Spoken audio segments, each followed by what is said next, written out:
Ar kada skaičiavai, kiek laiko per savo gyvenimą tu tiesiog atiduodi darbui? Vidutinis žmogus tam paaukoja 90 000 valandų, tai apie 13 metų. Tačiau skaudžiausia darosi pamačius, ką už tai siūlo Lietuvos pensijų sistema. Šiandien parodysiu, kodėl laukimas 65 yra finansinė savižudybė ir atskleisiu planą, leidžiantį šį nesibaigiantį ciklą sutrumpinti dešimtmečiais.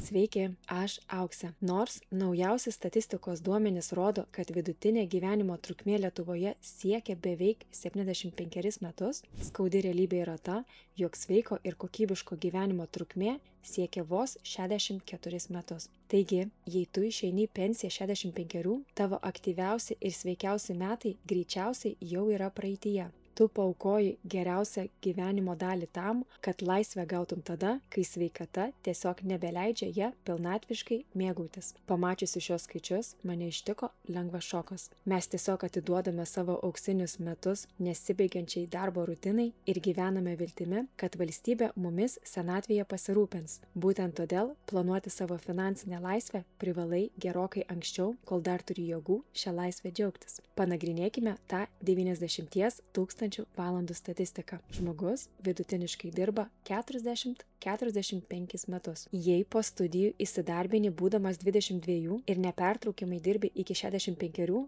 tu paaukoji net 43 metus savo gyvenimo darbui. Kaip tai atrodo tavo kasdienybėje? Neskaitant savaitgalių, už šį atiduotą laiką tu gauni vos 20 darbo dienų atostogų per metus. Sudėjus viską, gaunasi taip, kad per visą savo ilgą karjerą tu atostogauji tik 3,5 metų. Dar apie 26 metus tiesiog pramiegi, tad tikram gyvenimui, pomėgiams, kelionėms ar tiesiog buvimui su šeima lieka išties nedaug. Tavo laikas yra per daug brangus, kad didžiąją jo dalį tiesiog išmainytum į atlyginimą. Ir ką tu gauni mainais už šios atiduotus 43 metus? Paprasta vidutinė senatvės pensija Lietuvoje šiuo metu yra apie 750 eurų, o jei surinksi būtinąjį stažą, ši suma pakils iki 810 eurų. Ir tai tikrai nėra pati blogiausia dalis. Dėl visuomenės senėjimo ir nuolat mažėjančio dirbančiųjų skaičiaus, ši valstybės parama ateityje neišvengiamai mažės. Jis sudarys vis mažesnę tavo buvusių pajamų dalį.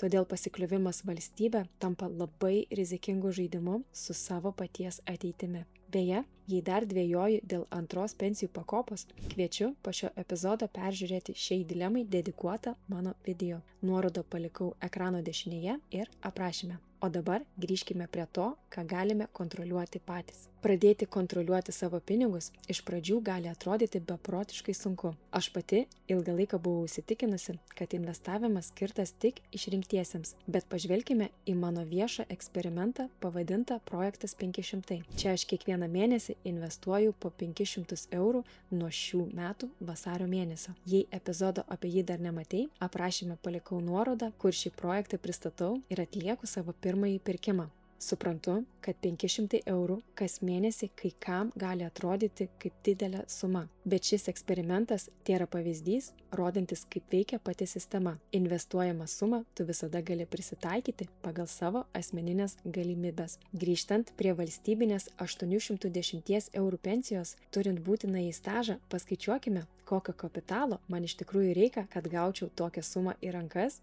vien iš savo investicijų jau atskaičiavus mokesčius. Jei skaičiuosime su drąsesne 8% metinė grąža, man prireiks 143 000 eurų portfelio. Jei norime būti atsargesni ir skaičiuoti su nuosaikesne 5% grąža, reikės 230 000 eurų. Tai beveik 90 000 skirtumas. Galbūt pamačius tokius skirtumus ir sumas tau nusviro rankos, neskubėk išjungti šio epizodo, nes toj parodysiu, kaip visą tai paversti realybę. Be to, pabaigoje paskaičiuosiu, kiek reikėtų investuoti, norint gauti kur kas oresnes 1500 eurų mėnesinės pasyvias pajamas, todėl lik iki galo. Normalu, kad tokios sumos gąsdina, bet norint pradėti judėti link jų, tau tikrai nereikia iškart turėti 1000. Pats paprasčiausias pirmas žingsnis yra tiesiog atsidaryti vertybinių popierių sąskaitą ir leisti savo apsiprasti su ta aplinka. Aš savo kelioniai pasirinkau Freedom24 brokerį, nes jis lietuvių kalba, o sąskaitą atsidariau vos per keliolika minučių. Tau nereikia iškart pervedinėti pinigų. Tiesiog nuskanuok QR kodą, kurį dabar matai ekrane, arba paspausk nuorodą aprašyme. Atsidaryk sąskaitą ir apsižiūrėk. O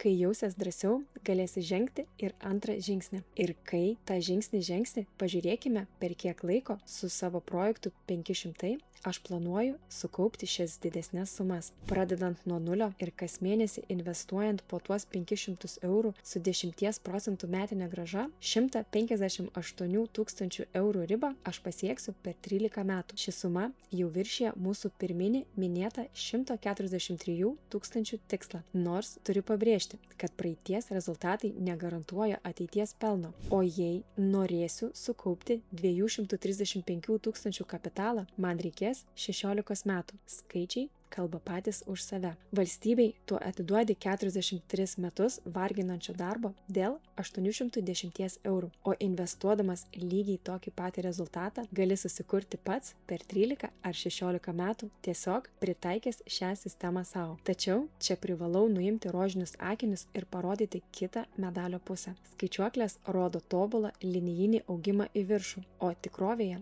rinkos nuolat banguoja. Vienais metais portfelis gali stipriai paaugti, o kitais laikinai nukristi. Tavo planas turi būti atsparus šiems svyravimams. Aklai kliautis vien idealiomis prognozėmis be jokių nukrypimų yra klaidinga. Kai pati tai supratau, turėjau gerokai peržiūrėti savo lūkesčius ir priimti faktą, jog investavimas yra ne greitas sprintas, o ilgas maratonas. Jei mano tikslas yra gauti kur kas oresnės, tarkim 1500 eurų pasyvias pajamas kas mėnesį, sumos keičiasi. Su 8% grąža man prireiks 270 000 eurų portfelio. Skaičiuojant su mažesne 5% grąža, reikės jau 430 000 eurų. Tiesa, šios skaičiavimus atlikau darant prielaidą, jog visus tuos metus investuosiu lygiai po tuos pačius 500 eurų, bet bėgant metams mūsų visų atlyginimai tikėtina augs. Automatiškai galėsiu didinti ir savo mėnesinės įmokas, o tai padės suvaldyti infliacijos įtaką. Žinoma, didesniam tikslui pasiekti prireiks ir daugiau kapitalo, ir pats kaupimo procesas užtruks ilgiau.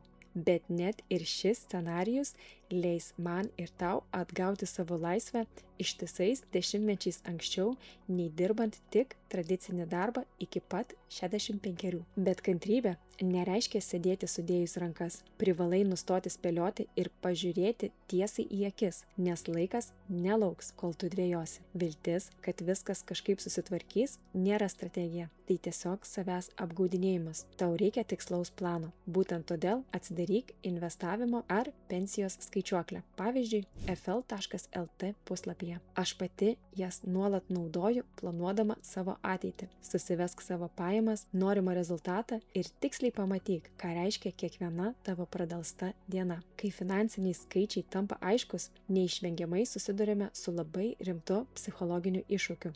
Ankstyva pensija nėra apie tapimą milijonieriumi ar prabangias jachtas. Tai yra paprasčiausias savo laiko išpirkimas atgal. Tačiau tai reikalauja ne tik finansinio, bet ir rimto psichologinio pasiruošimo. Jei tavo tapatybė yra stipriai susieta su profesinė veikla, privalai iš anksto žinoti, ką darysi su savo laisve. Aš pati vis savęs paklausiu, kas aš būsiu ir ką veiksiu, kai man nebereikės dirbti dėl pinigų. Jei neturėsi aiškaus tikslo, ką veiksi atsikėlęs ryte, gali greitai pasijausti visiškai pasimetęs ir nebežinantis, kur dėti tą laisvę. Laisvė be krypties gali tapti sunkia našta. Kad ši psichologinė našta nebūtų per sunki, svarbu teisingai planuoti ne tik galutinį tikslą, bet ir patį procesą. Ekrane dabar matai pensijos skaičiuoklę su konkrečiu pavyzdžiu. Tarkim, tavo mėnesinės pajamos po mokesčių yra 24 000 eurų, kas yra 2 000 į rankas per mėnesį. Jei tavo metinės išlaidos sudaro 14 400, tu per metus sugebi atsidėti 9 600 eurų investavimui. Tai reiškia, kad sugebėjimas atidėti pinigus siekia net 40%. Tai tik patvirtina, kad laikas iki finansinės laisvės priklauso ne nuo atlyginimo dydžio, o būtent nuo to, kiek pinigų sugebi atsidėti. pradėti. Auginant šią sumą ženkliai gali sutrumpėti tavo darbo metai. Bet čia privalau tave sustabdyti. Nereikia pulti į kraštutinumus. Bandymas atidėti pusę ar daugiau savo atlyginimo gali reikšti, kad dabar teks stipriai apriboti savo kasdienius norus ir pomėgius. Pamiršti dabartį vien dėl gražaus skaičiaus sąskaitoje taip pat nėra išeitis. Aš pati mokausi išlaikyti sveiką balansą, kur gali ir mėgauti šią dieną ir pasirūpinti rytojumi. Nepaisant to, kokį kelią pasirinksi, laikas bėgs, bet kokiu atveju. Tu gali toliau suktis tame 90 000 valandų cikle ir laukti valstybės malonės. Arba gali jau šiandien atsidaryti skaičiuoklę ir susikurti asmeninį planą. Tačiau, kai jau supranti, kaip visa tai veikia ir turi aišku tikslą, atsiranda nauja problema. Ką tiksliai daryti su pinigais ir nuo ko pradėti, kad nepadarytum brangių klaidų ir neprarastum dar 10 metų. Ekrane dabar matai epizodą, kuriame be pagražinimų žingsnis po žingsnio parodysiu, kaip ir kokius fondus išsirinkčiau portfeliui nuo nulio ir kodėl. Spausk ant jo, susitiksime ten ir iki kito karto.